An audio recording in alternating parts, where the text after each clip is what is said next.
in internal audit. Sir, I guess And your real name is Thejus Joseph. You have written TJ. That's why it's getting confusing. It's That's Thejus okay. Joseph. They can call me TJ. It's very difficult to call a big name. So Okay, sir, you can introduce yourself too. yeah, I think someone else also joined. Hari. Okay, Hariji, can you hear me?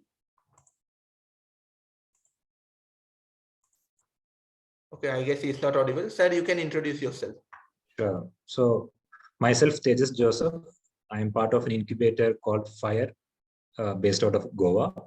So I'm a chief operating officer for that organization. So we help startups at Fire. So there's a brief introduction. Everything else over in this conversation we will discuss. So what is this incubator actually? Incubator thing? Wow. Okay. So incubator is basically, if you know eggs in a hatchery, right? So it takes 21 days to actually that egg to come out and become a baby chick, right? So something similar to that. If you have an idea, if you come to an incubator, we will give you all the atmosphere, everything that allows you to come out of that egg / idea and become a full-fledged startup company or a business. So incubator is like something translates to that, where we say that come with an idea and go out with a product. And incubator actually supports you to achieve that. Okay. So that is how the incubator earns money in that way. Sorry? How does the incubator earns money? What is the business model? Yeah. So incubators are basically funded by central government. So it's a not-for-profit setup, like say a Section 8 company, like NGO. So money making is not the priority when it comes to an incubator. But at the same time, to help entrepreneurs in a geographical area to come up with new innovative ideas and build business around it. Of course, there are models where the incubators make money, like say taking equity from the company or taking rent. If they're sitting out of the incubator, we take monthly rent, like you use an office space. There are models like that, but the priority is not to make money, but for impact. Okay, so what you mean is that the incubator farm that you have, it is not created by you, it is created by government, right? The central government. Yeah, so it's basically 50-50. The infrastructure and everything is given by the host institute. So Fire is based out of Don Bosco Engineering College. It's an engineering college. So college gives the infrastructure, the space, cabins, a place to sit, work, and all those things. So we show that, and we take a certain amount to run the facility on a monthly basis, like a salary or other supporting things which they need to run operationally. Not the capex, not the capital, to build the incubator. Yeah. So how much does the government invest in an incubator? It depends. That changes from the incubator to incubator based on their size and the funding you have. If it's from DST, it can go up to 10 crores for an incubator, and like AIC, Adel Innovation Center, there are other central government initiatives to set up incubators. It depends on which organization you're working with. Yeah. So the only purpose of incubator is to help startup company, right? That is the purpose. Yeah. So one is like helping startups. That is the definitely the major thing. Second is like there are a lot of corporates here and they have a lot of innovations, right? So for that innovations, we actually identify the problem statements and find the startups who can solve that issues for corporates, and we do programs connecting startups and corporates also. It's called Startups corporate and innovation corporate. program. I mean, how can they be related? Startup and corporate are different. Exactly. So if you look at say a big company, right, a Boeing or Intel or Qualcomm, those kind of big companies, they are a big organization where they can't change their route very fast. They have a set plan for next 5 to 10 years, right? So then thousands of employees are there. But for a startup, it's a small team and they have the flexibility to move faster and do things much faster pace. So what they can do is like they build solutions faster and tell that this can be used in your company, right? Internally, it will take a lot of time to take approvals, get budget, and all those things. Instead of that, if a startup does something like that, they acquire them and add to their portfolio So if I and have make a their startup, product better. yes, sir. So if I have Yeah. a startup idea, then how I can be helped? I just tell you about my idea and then you would provide me all the resources like that. One is like, if you have an idea, that's where we help you to validate your idea. Means you think that that idea is good, that is $1 billion idea, but there is a set process to follow, to validate your idea, your assumptions. And once you're clear about, okay, there is a potential for this idea, then only you need to build the product. You don't need to build the app or hardware or whatever you want to do first, then figure out the customers. We help you to first figure out your customers who is going to pay and validate that whether this thing is needed in the market or not. Then we help you to build the product. So is it necessary that I have to have a startup ready before I pitch to you? Or if I can just, for example, I just say you my idea, that this is my idea, but I don't have a startup at all. It is just an idea. Ideas are born, that. So is it that if I only have an idea and I say that idea to you, so would I get any help, or do I need to have a startup ready? Not really. So if you have an idea, we are here to tell that, look, we will help you. It's called pre-incubation. Before getting an incubation, we help you with basic things to make sure you are eligible to get into incubation. And we also come to know that, okay, the idea has got a potential for us to support. It's like a 30 to 45 days exercise to understand whether your idea can be converted to a product or not, or whether Fire can support for that matter after that. So you can come with an idea for a question. Yes. Great. So how many startups have you helped till now? So we have more than 100 plus startups we supported during the last 3 years. And out of that, 26 startups got funded. So that is the number you have to be, there's an interesting number. Like people that impact, support, thousands of startups. But the question is like, we have skin in the game where we put money through different sorts of funding, and we invested in 26 startups. So when someone says we supported more than 1,000 startups or something, ask them how you support it. Did you give them, invest in them, or just had a conversation? We had a conversation with more than 2,500 startup founders, entrepreneurs. We supported that, engaged that way. But we don't count that. We count the incubated startups are just 100 because we help them with the funding, we help them with mentorship, we help them with the business, business connects and government connects. So what are the qualities do you look for? What are some in a startup that you invest? What are the qualities that it should have? Yeah, so we invest in people in the sense like we look how capable the founder is. So there is always this confusion, right? Whether you should bet on the horse or the jockey.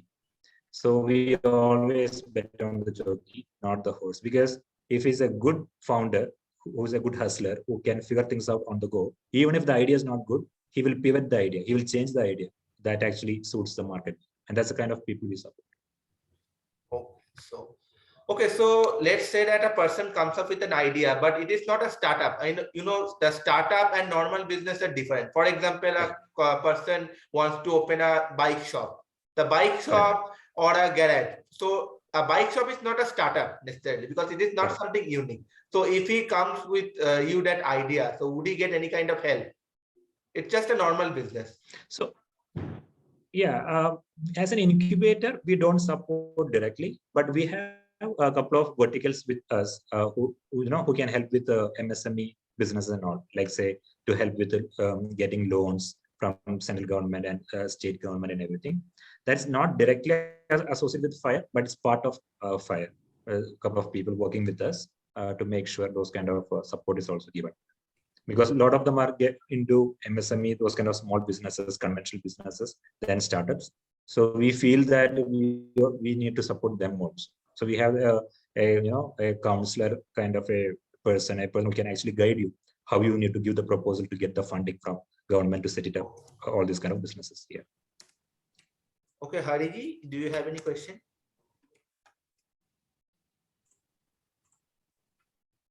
Yes, Hariji, you have any question? Hello. Yes, Hi, you're Hari. Hello. Yeah. Yeah. Hi. Am I audible? Yes, you're audible. Okay. Actually, I am traveling right now in Mumbai in a train. So there will be some disturbances. If you want to say something? Yeah. Just what exactly is the role of an incubator in a startup? If a startup is having an idea, what role does the incubator plays in that? Okay. So as an incubator, if you come with an idea, we have mentors, industry experts to help you to validate your idea, like if this really makes sense or not. So mentorship is one thing. Second is we give, Okay. as an incubator, we give space. So when I say space, means like a place where you can sit and work with other entrepreneurs. And for us, at least, like it's a 25/7. It's open all the time, and you have free coffee, free internet throughout. So that is like a place for you to ideate, work, and all. There is a space, right? And we support with funding also. If your idea is good, we have 2-3 funding options. We have 11 crores of funding with us to support startups. So through different funding schemes, we support startups based on the eligibility of the startup. So these are the 2-3 things we help when someone comes with an idea. Do you do you charge from the startups anything? So it depends. Like if there is a Startup India seed fund scheme where we have 3 crores of funding. If you are selected through that program, then we won't charge anything. You can be part of the incubator. You can work out of incubator for free. But otherwise, if you are coming to an incubator directly, we will charge a minimum of like say 2,000 to 3,000 range kind of pricing per month per person. If you are working out of that place. But again, if you think that you can't pay, we will still consider all those things. It's not like a mandatory we will charge. Okay. Good. So where is your incubator located? The incubator is based out of Goa. Goa. It's in Goa. Okay. Yeah. Right. Are there any other incubators similar in Mumbai? Do you have any branches or similar incubators? No. So the Department of Science and Technology only gives incubator. If we got that incubator here, we can't have a branch or something. So it's a central government initiative, but there are DST funded incubators based out of Mumbai also. Okay, so yours is a particularly a central government controlled incubator, is it right? It's funded by central government, but the operations and everything are like done by the Okay, management. okay, fine. And do you have mentors from the same industry? Like you said previously, you mentioned that you give mentorship. So if Correct. suppose I am into into X product. So do you have mentor who is an expert in that product? Suppose if I Sorry, am a in what yeah, area? I didn't understand. I am just giving an example. So my startup is into pharma related instruments, analytical instruments. Okay. So do you have the mentor who is an industry expert or has an experience into this kind of industry? So will that mentor be from the same industry or how it will be Yeah. like? So mostly, if you're depends on your stage, Hari. Like if it's an idea stage, there are experts who can help you to validate your idea. Okay. Pharma and all, like I would suggest go for ecosystems that can actually support those kind of ideas. For example, maybe Hyderabad or Mumbai I'm not sure if it's in Mumbai, but Hyderabad and all, I'm very clear that they have strong focus on pharma as an Pharma ecosystem. related.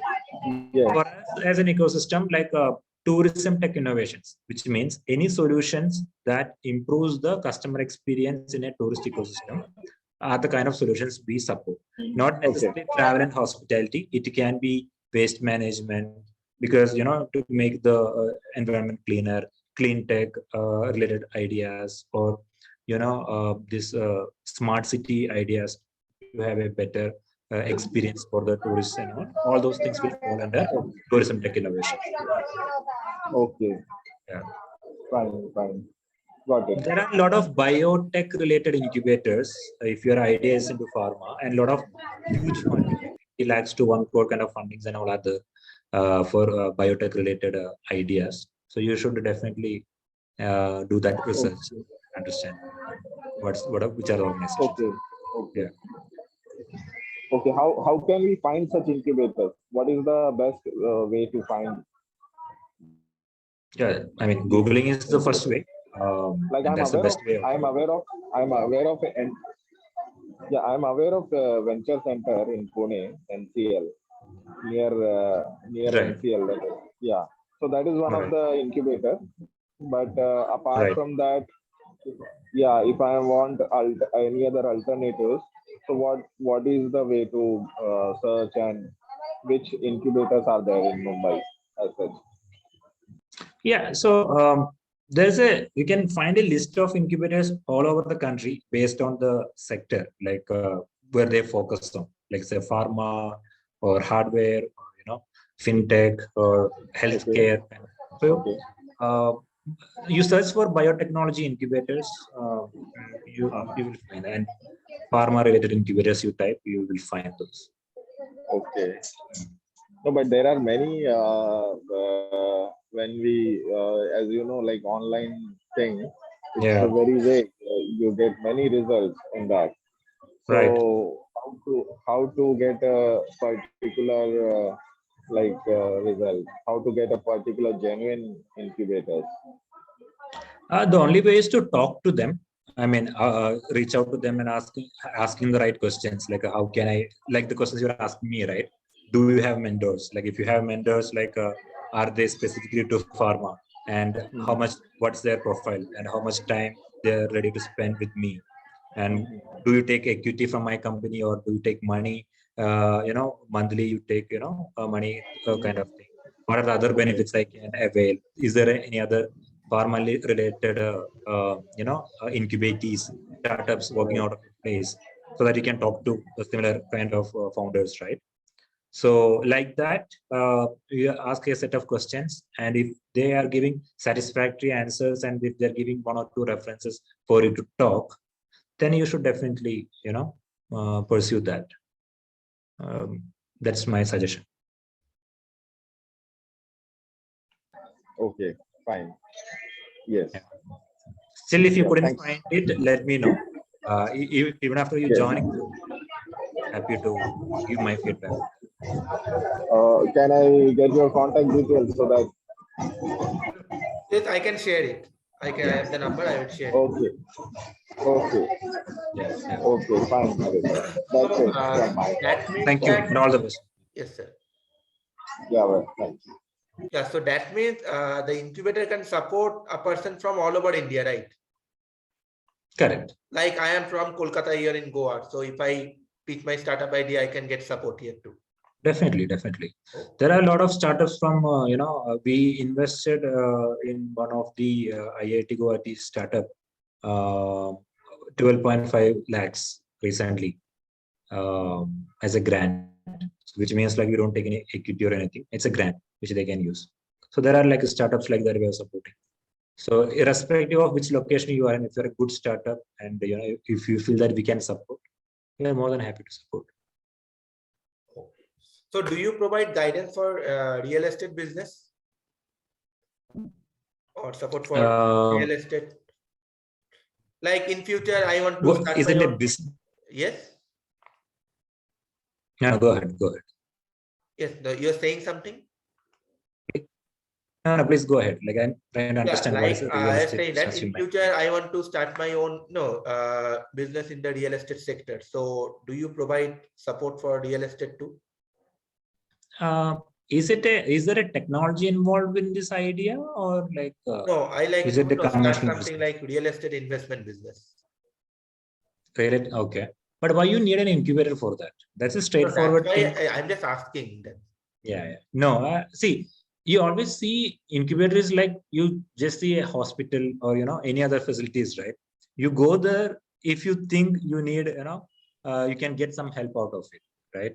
With this business, like it's a proven playbook, it's a proven method how to do this. You can talk to relevant people or successful people in the real estate investment space, get inputs and do that. Technology business incubators are mostly tech supported startups. Tech enabled startups are the ones we support so that it can scale. With businesses it's very difficult to scale, right? Because whenever you are scaling you need to have more people. When more people comes you need to have more businesses. That it's a incremental thing. But if it's a startup, if you look at Instagram, right, when they sold it to Facebook, it was a 13-member team.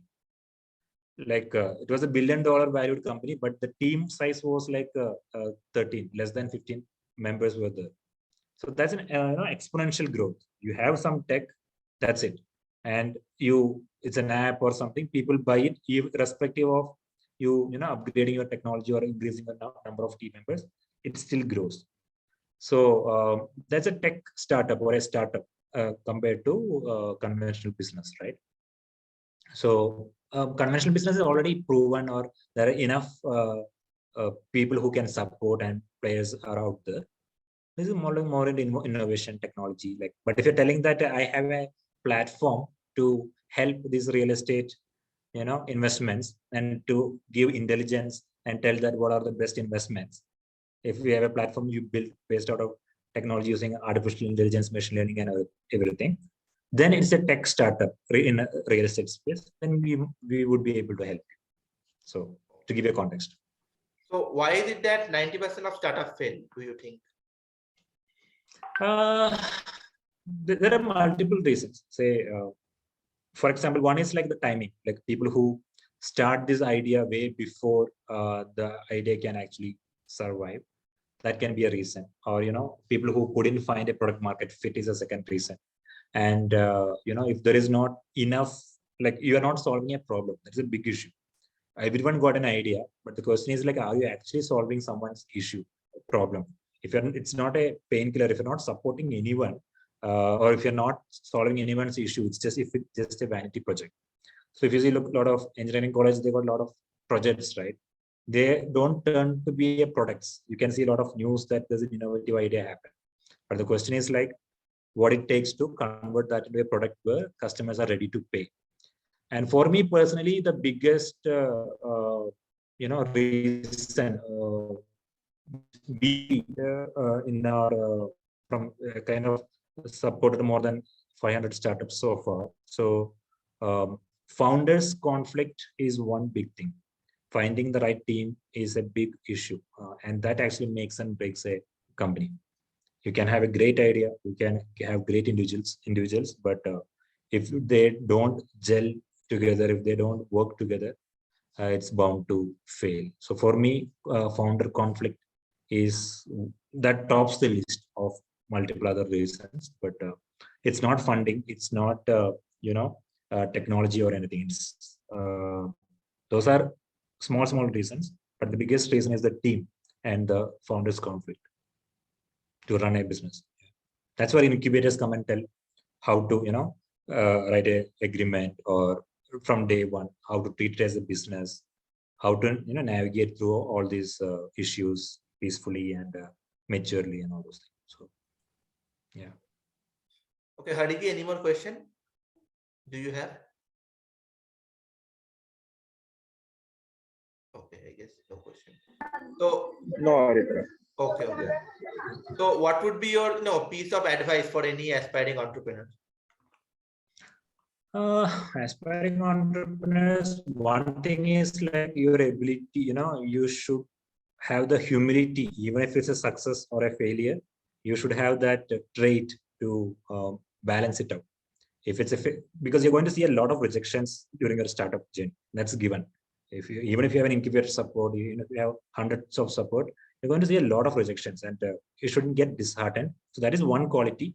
And equally important is like in this social media world, it's very easy to become popular or influencer or whatever you name it, right? And ability to manage success and ability to manage failure, rejections. If you have that trait within you, if you have that emotional balance to handle these two extremes, I think that is you are a composed person. You can actually deal through this entrepreneurship life, because it's not going to be easy. It's a tough journey. If you don't enjoy the journey, then you shouldn't be in this space. So that is one trait. Then this is the only career in the world where you can do it only if you believe in that, or if you love doing it. Any other job you can do it even if you don't like it, right? Look at our parents going for a 9-to-5 job. They are doing it because they want to support some. But being an entrepreneur is a choice you made to pursue something you believe in. So if you don't like it, if you're not enjoying it, there is no point in doing it, and no one will do it. There's always a choice to go back for a job, right? So this is the only job here, unless you love doing. Otherwise, you wouldn't get into it. Confidently, I can say it's one of the careers. Yeah. Okay, that was great. Okay, sir. So thank you so much for coming. I would be ending the session now. Thank you for joining. No problem, Aritra. Anytime. All the best. I would send you the recording. It is being recorded and it is being posted. It would be posted on YouTube. I would share you the recording. You can watch it. Sure. Sounds good. Thank you so much, and all the best. Good night. Good night.